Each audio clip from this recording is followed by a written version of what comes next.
మార్పు లేని దేవుడు. దేవుడు మార్పు లేనివాడు, కానీ మనలో మార్పును కోరుతున్నటువంటి వాడు. మనము స్తుతి మీద కట్టబడిన సంఘం, లేక స్తుతుల మీద కట్టబడిన సంఘం అయి ఉండాలి. అవునా?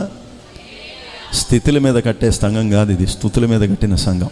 ధనవంతులు బలవంతుల మీద కట్టబడేది కాదు ఇది, స్తుతుల మీదే కట్టబడాలి. స్తుతుల మూలమున ఒక దుర్గమును, స్తుతుల మూలమున ఒక దుర్గమే స్థాపించబడుతున్నది. మారుతున్న అనుభవాలు, మార్చుకునుచున్న అనుభవాలు, దేనిలో కనబడాలో దేవుని యొక్క వాక్యం నేర్పించబడుతున్నది. లోకములో స్థితులు మార్చడానికి, లోకముల పరిస్థితులు మార్చడానికి దేవుడు నిన్ను పిలవలేదు, కానీ దేవుడు తన పోలికలోనికి మార్చడానికే నిన్ను పిలిచాడు. ఆయన మార్పు లేనివాడు, కానీ నీలో మార్పు రావాలి, నీలో మార్పు కలగాలి. నీకున్న పరిస్థితులన్నిటినీ దేవుడు మార్చాడు.